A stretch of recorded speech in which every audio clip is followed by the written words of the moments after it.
ডাকসু নির্বাচনে যারা বিজয়ী হয়েছে তাদেরকে অভিনন্দন জানিয়েছে বাংলাদেশ জাতীয়তাবাদী দল বিএনপি। এটা শিবিরের জন্য অত্যন্ত সিগনিফিকেন্ট। জাতীয় রাজনীতিতে যতটা না সিগনিফিকেন্ট তার চাইতে শিবিরের জন্য।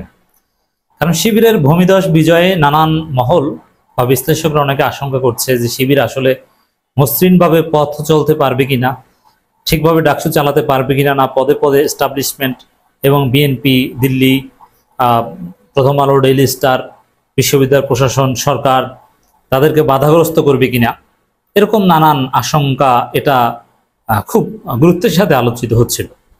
কিন্তু না, আমরা দেখতে পাচ্ছি শিবিরের উপর আল্লাহর রহমত, পরিস্থিতি সব ঠিক আছে, কোনো ষড়যন্ত্র এখানে কাজে আসবে না। এমনকি বিএনপি বুকে পাথর চাপা দিয়ে শিবিরকে অভিনন্দন জানাতে বাধ্য হচ্ছে এবং গতকাল রাতেই তারেক রহমান বিএনপিকে নির্দেশনা দিয়ে দিয়েছে যে না, এটা নিয়ে কোনো ঝামেলা করা যাবে না, নির্বাচন সুষ্ঠু হয়েছে, এটা তো ছাত্রদলও জানে, রিয়ালিটি বিএনপি মেনে নিয়েছে যে বাবারা তোমরা সবাই ঘরে ফিরে যাও। এমনিতে ফেসবুকে দুই একটা কথা টথা লেখো, ওটা তো আর আমি নিয়ন্ত্রণ করতে পারবো না, তবে এই নির্বাচনের বিরুদ্ধে কোনো স্ট্যান্স নিবা না, এর অর্থ। এবং বিএনপি নেতা সালাউদ্দিন আহমেদ বিজয়ীদের অভিনন্দন জানিয়েছেন। এখন তিনি বলছেন যে শিবির না সম্মিলিত শিক্ষার্থী জোট, যা বলে শান্তি পান। যারা জিতেছে তারা শিবির, কথা আমরাও বলি না, কারণ তারা ঢাকা বিশ্ববিদ্যালয়ের, তাদের পরিচয় শিবিরের চাইতে অনেক ঊর্ধ্বে। ঢাকা বিশ্ববিদ্যালয়ের শিবিরের ফিক্সড ভোট আছে 3000 থেকে 3500, কিন্তু ভোট পেয়েছে কত? এত ভোট কোথায় পেল? সাধারণ শিক্ষার্থীরা ভোট দিয়েছে। এই জায়গায় আপনি যা বলেন, শিবির সাদিক ক্যাম্প বলা দরকার নেই, ভিপি সাদিক ক্যাম্প বলেন। ঢাকা বিশ্ববিদ্যালয়ের শিবির সভাপতি এস এম ফরহাদ বলা দরকার নাই, বলেন জিএস এস এম ফরহাদ, যা বলে শান্তি পান। তো অভিনন্দন জানিয়েছে, ইটস সিগনিফিকেন্ট। এর মধ্য দিয়ে বিএনপি রিয়ালিটি মেনে নিল এবং শিবিরের রাস্তা ক্লিয়ার হয়ে গেল। দুইটা দিক, আমি যেটা আগেও বলেছি যে ইউনূস সরকার যেখানে কোঅপারেশন করতে বাধ্য তাদের অস্তিত্বের জন্যই শিবিরকে ডাকসুতে, এবং বিএনপিও যারা গলে পড়ে শিবিরকে কোঅপারেশন করতে বাধ্য তারেক রহমান নিজেই। কারণ এই ডাকসু বানচালের চেষ্টা করা হলে জাতীয় নির্বাচন স্বপ্নেও কল্পনা করা যাবে না।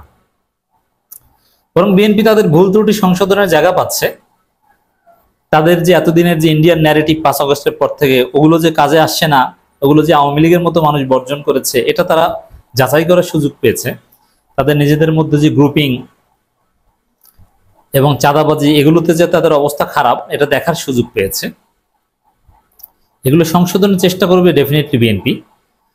কিন্তু নির্বাচন বানচাল, ষড়যন্ত্র, ভোট বাতিল, ফলাফল বাতিল, শপথ নিতে দিব না, মিছিল, হরতাল, ভিসির পদত্যাগ, এসব উল্টোপাল্টা করতে চাইলে আমসালা সব যাবে। এটা গতকাল রাতে বিএনপির স্থায়ী কমিটি জরুরি মিটিং করে এই কনক্লুশনে এসেছে, যার অংশ হিসেবে সালাউদ্দিন আহমেদ অভিনন্দন জানিয়ে দিয়েছেন। ডাকসু নির্বাচনে বিজয়ীদের অভিনন্দন।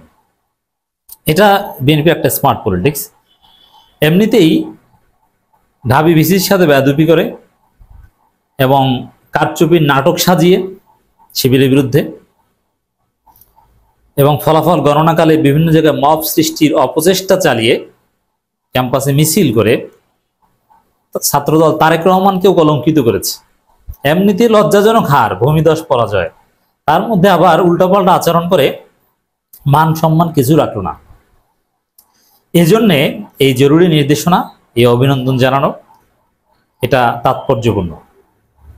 ডাকসু নির্বাচনে সালাউদ্দিন আহমেদ যা বলেন আমরা একটু বিশ্লেষণ করব। ঢাকা বিশ্ববিদ্যালয় কেন্দ্রীয় ছাত্র সংসদ নির্বাচনে যারা বিজয়ী হয়েছেন তাদের অভিনন্দন জানিয়েছেন বিএনপি স্থায়ী কমিটির সদস্য সালাউদ্দিন আহমেদ। দেখেন, 5 আগস্ট যে আসলেই বাংলাদেশকে পরিবর্তন করেছে তার প্রমাণ। এখানে বিএনপি বুকে পাথর চাপা দিয়ে মানতে হচ্ছে রিয়ালিটি। ছাত্রদল মানতে চায় না, ফলাফল মানবে না, এটা হয় না যে আওয়ামী লীগ পরবর্তী এই নতুন বাংলাদেশে আমরা এভাবে ধ্বংস হয়ে যাব, এটা মানা যায় না, কিন্তু মানতে হচ্ছে। বাবা, আপনাকে মানতে হবে। এই নতুন বাংলাদেশে উল্টাপাল্টা চলবে না। ইউনূস যদি সেই পাতানো নির্বাচনের চেষ্টা করেন, হবে না। ইউনূস, আপনি পারবেন না, কেউ পাতানো নির্বাচন করতে পারবেন না। 5 আগস্টের শহীদদের রক্ত কথা বলবেই। ঢাকা বিশ্ববিদ্যালয় কেন্দ্রীয় ছাত্র সংসদ নির্বাচনে যারা বিজয়ী হয়েছেন তাদের অভিনন্দন জানিয়েছে বিএনপি স্থায়ী কমিটির সদস্য সালাউদ্দিন আহমেদ। শিবিরের নাম নিতে লজ্জা, ঠিক আছে, নেওয়ার দরকার নেই ভাই। শিবির তো এটাই চাইছে, তারা নিজেদেরকে ইনক্লুসিভ, শিবিরের ঊর্ধ্বে প্রমাণ করতে চেয়েছে। শিবির নিজেদেরকে শিবির বলে প্রচারণা চালায়নি, ইনক্লুসিভ ঐক্যবদ্ধ শিক্ষার্থী জোট বলে প্রচারণা চালিয়েছে। তো শিবিরকে শিবির বলতে লজ্জা পায় সালাউদ্দিন আহমেদ বিদ্বেষের কারণে, কিন্তু শিবির তো এটাই চায় যে আপনি শিবিরকে শিবির বলা দরকার নেই, আপনি ঐক্যবদ্ধ শিক্ষার্থী জোট ওইটা বলেন। শিবিরকে তো আরো বেশি হেল্প করলেন সালাউদ্দিন। তো দর্শক অভিনন্দন জানিয়েছে সালাউদ্দিন, কিন্তু এই সব নিউজের নিচে দর্শকরা দেখলাম যে সালাউদ্দিনকে শিলং থেকে ফেরত বাংলাদেশ বাটপার পার্টি, ন্যাশনালিস্ট বাটপার পার্টি, নানান কিছু বলছে। আসলে বিএনপির রাজনীতির ভবিষ্যৎ নাই, এটা আলাদা আলোচনা করব। জাতীয়তাবাদী মহিলা দলের প্রতিষ্ঠা বার্ষিকী উপলক্ষে রাজধানী ডিপ্লোমা ইঞ্জিনিয়ার্স ইনস্টিটিউশন আয়োজিত আলোচনা সভায় বক্তব্য দেওয়ার সময় তিনি একথা বলেন। এবং বিএনপি নেতারা এই ডাকসুতে ছাত্র দলের পরাজয়ের পর যারাই ক্যামেরার সামনে আসছেন তাদের চোখে মুখে হাসি নেই, তাদের মধ্যে একটা হতাশার ছাপ। কারণ এটা অবশ্যই হতাশার যে 5 আগস্টের পর বিএনপি যে স্ট্র্যাটেজি গ্রহণ করেছিল সেটা পুরোপুরি ফেল করেছে, এবং তারা যে ন্যারেটিভ গ্রহণ করেছে, ঢাকা বিশ্ববিদ্যালয়ে যদি ন্যারেটিভ, কিন্তু আবার সবাই বোঝে না, রাজনীতিতে ন্যারেটিভ মূল ক্যাপিটাল, কিন্তু এটা আবার প্রান্তিক পর্যায়ের লোক বোঝে না, কিন্তু ওই যারা বুঝে ওইটার প্রভাব সবার উপর পড়ে। তো ন্যারেটিভের খেলা ঢাকা বিশ্ববিদ্যালয়, তো তাদের ন্যারেটিভ ঢাকা বিশ্ববিদ্যালয় ফেল করেছে, তাদের কোনো বয়ান নেই। অতএব পুরো বিএনপিকে এখন নড়েচড়ে বসতে হবে, ঢেলে সাজাতে হবে, এ বিষয়ে দফায় দফায় মিটিং তারা করবে। এটা অবশ্যই তাদের জন্য একটা সুযোগ যে জাতীয় নির্বাচন আগে নিজেদেরকে সংশোধন করতে পারে কিনা, কিন্তু পারবে কিনা এটা আবার আলাদা আলোচনার বিষয়, এটা নিয়ে আমরা আলোচনা করব।